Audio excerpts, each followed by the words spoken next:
द्वितीय श्रीक्षेत्र रे अर्थभाव पुड़ा पुड़ा जमी थाई भोकरे भगवान जबरदखलकारी पकेट रे जगार जमी राजतंत्र गरिमा भक्ति और शह शह वर्षर आस्था परंपरा को साइतिकी रखिथिबा श्री श्री हरिबलदेव जीव विजय महाप्रभु आज असहाय जहां को नारे हजार हजार एकर भूमि किले किले सुना अछि सेठी ठाकुर आज भोग उपास देवधर संपत्ति जबरदखलकारी हाथ में थिबारु ठाकुर को लगी होई पारुनी भोग ओडिशार द्वितीय श्रीक्षेत्र रे आज अर्थभाव गत 3 वर्ष धरी मंदिर को किसी अनुदान नहीं बोलोटी 20 लाख टंकार बकाया पड़ी दोकानी भी हाथ टेकी देइछन राजतंत्र समय जो महाप्रभु अचलाचल संपत्तिर मालिक आज से ठाकुर भोग पई अनुदान अपेक्षा बर्तमान आहरी तार दुखद घटना काली आम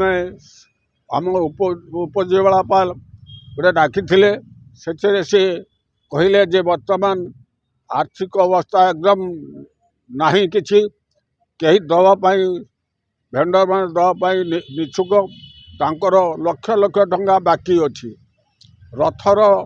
खर्च भी आज पर्यंत दौना रथरे जहाँ खर्च होता देवे देवे कही आज पर्यंत किछि नहीं। बड़ कथा हेउची राजतंत्र जुग शेष होबा परे ठाकुरंक धन एबे जबरदखलकारी आलमारी रे गच्छित आउ ठाकुरंक भोग भक्तंक दयारे चली 450 वर्षर इतिहास थिबा देवस्थान आज असहाय अवस्था रे गति करुछि। आमे ए बाबद रे सरकार पाकर आगरु बहु बार आमे दाबी आलोचना करि आछू किंतु कौन सफल मिली ना। बर्तमान नूतन सरकार जो आसीथिले गत 24 मसीह नूतन सरकार माननीय मुख्यमंत्री को निकट आरंभ करी राज्यपाल महोदय एवं तत्सहित उपमुख्यमंत्री एवं एठार नगर उन्नयन मंत्री तथा जिलापाल उपजिलापाल को बारंबार विषय बैठक आलोचना करछु एवं आमर माननीय आईन मंत्री बारिपदा गस्त आमर ये बसलु धारणा से आसी प्रतिश्रुति देते अद्यवधि टंका उठे भी आसलानी। बर्तमान काली जो उपजिलापाल महोदय डाक कहते जे वर्तमान मंदिर आर्थिक अवस्था संकटापन्न वर्तमान मंदिर केवल परिचालित हम से आपण मैंने सहयोग करूँ मंदिर रीतिनीति अनुଯାयी खाली जी सामग्री दरकार रीतिनीति रखु और समस्त सामग्री बंद करने प्रस्ताव दूसरे आम से सहमति हो पार्लु ना। तेणु या बड़ दुखर विषय आज पर्यंत आम आम पेट बाटना आम लड़ाई करूँ किंतु एवं महाप्रभु जगन्नाथ लड़ाई करूँ। तेणु आम नवेदन करूँ बारिपदावासी तथा मयूरभंजवासी तथा ओडिशावासी को जे सरकार कर्णपात करूँ जे ओडिशा महाप्रभु जगन्नाथ बर्तमान उपवास रही जाऊँगी कौन यहीटा आम ओडिया अस्मिता आम मैंने कौन कौन यही रक्त सबुठारु चिंताजनक कथा हला एठी महाप्रभु कागज रे कोटिपति किंतु वास्तव रे सबुठारु दरिद्र सतरे आम भूल पई जगतर ठाकुर कोन उपास रे रहिबे एहा केवल अव्यवस्था नुहे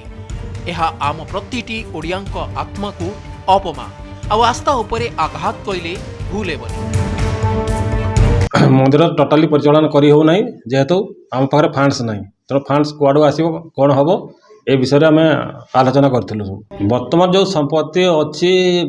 सेठी माने पैसा कलेक्शन होची लोक मैंने जो दखल कर दखल अच्छा से मैंने पैसा किसी माने आमर गवर्नमेंट रेट अनुसार आम किसी कलेक्शन करूँ किसी जमी जोटा कि आमर खुंटा मठरे अच्छी 1000 एकर से बर्तमान काजू निगम पैसा दौना से काजू निगम को पैसा आम लिखीचु से पैसा आसिले आमर आर्थिक माने सचलता आसीज। बड़ कथा हेउची आज जदि तुमे ठाकुर को भोकरे रखि देउच तेबे काली कहार पाଳି पड़िबो ताहा आमे भूलिबा कथा नुहे कारण से कथा कहि पारे नि सत किंतु ता शब्दहीन शास्ति सब किछिर हिसाब करि दिए। ब्यूरो डिजिटल सह बारिपदारु दोलगोविंद बारिकंक रिपोर्ट कनेक्ट न्यूज।